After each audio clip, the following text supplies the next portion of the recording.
Hey everyone, welcome to my channel. Today we are doing an episode on finances. So as you can see, I have a special guest, Charles, here. So I'm going to let him do a quick introduction.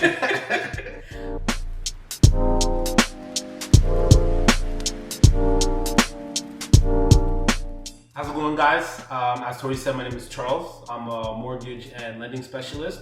I work for an independent brokerage, so I work for mortgage architects.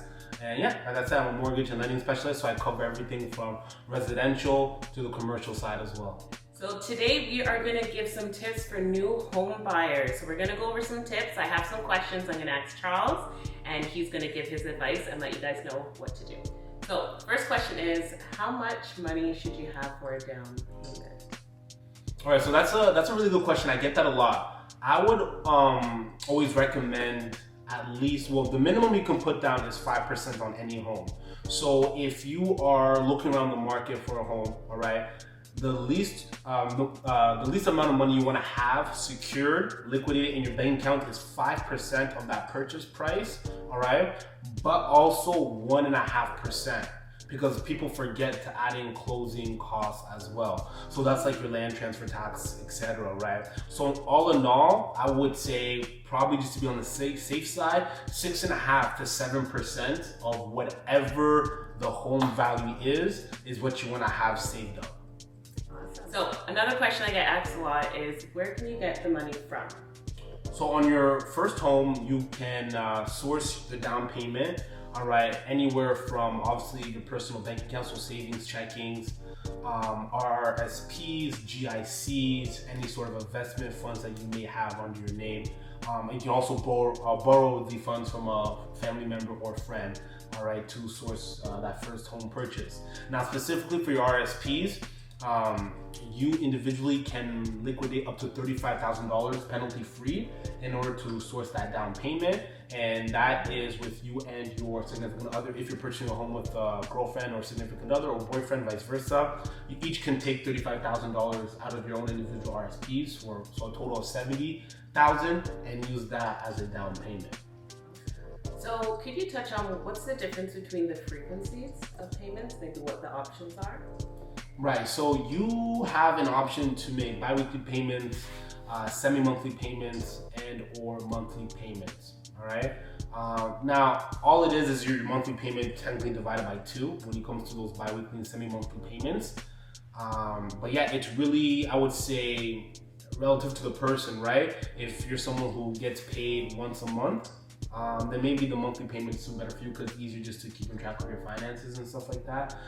Whereas you're someone who gets paid bi-weekly or semi-monthly, then maybe choosing the same payment schedule with your mortgage, again, because you get more deposits into your account, which again will line up with your finances. If you want to talk about impact, honestly, it really doesn't make a difference in terms of paying down your loan amount on your mortgage.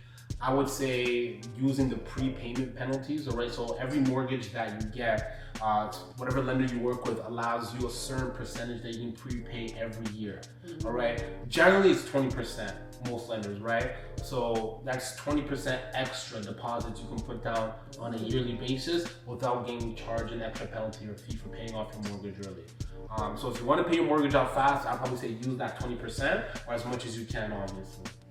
Hey, this is a good one. So what's the difference in getting pre-approved for a home, a house, like a detached house versus a condo?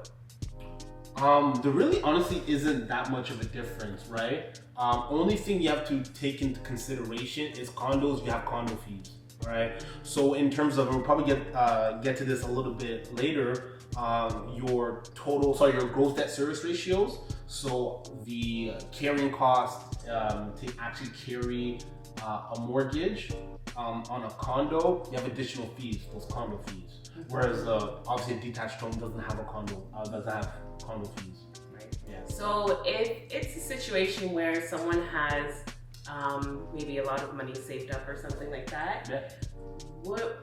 What would be the difference in using that money? Would it be better to use that money to pay down some debt before purchasing a home? Or is it more worthwhile to use that money towards the down payment to have a smaller mortgage? That's a great question. I would say pay off. It depends how much debt you have. All right. If you're sitting in 20-30K worth of personal debt, I would say it'd be more advantageous to pay off the debt, because regardless, that's going to affect if you're able to qualify for the mortgage as well, right? So, and not all debt is created equally. So if you're leasing or financing a car, a line of credit, right, or a credit card, you're sitting a couple $1,000s of credit card debt, right, at like 19 or 15% interest. That's going to kill you when it comes to trying to qualify for that mortgage. So I would say to pay off the debt first, or a good chunk of it, and then use the remainder of it to source a down payment if you qualify. Okay, so what's the difference between a deposit versus a down payment? Right. So we talked about this a little bit earlier. So essentially, a deposit is just a buy. So if you're a buyer and you're looking to purchase a home, the deposit is what you're going to put down to secure until you can satisfy any conditions, so like conditions of financing, and it lets the seller know that you're serious on the property. All right. If you satisfy all your conditions, that deposit will then be sourced to the remainder of the down payment, and then the day of closing, you just provide the down payment. Now, I kind of already explained it, but the down payment is actually what your bank is providing on the day of closing to actually get the financing you need to secure the home.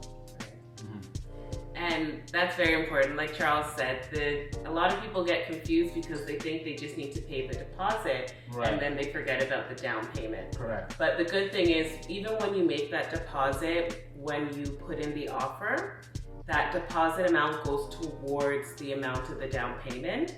So it's still accounted for later on, which a lot of people forget about, and it's a nice reminder later on. So thanks for tuning in, guys. That's all of our tips for today. And as usual, if you have any questions at all, don't hesitate to reach out to any one of us. You know how to get a hold of me and how to get a hold of Charles. Again, thank you guys. My name is Charles. You can reach me via email, all right, charliekayitaba@gmail.com, or for a quick answer, I generally respond back within half an hour. You can shoot me a text or even a phone call at 905-246-8799. Awesome. Thanks, guys. Take care.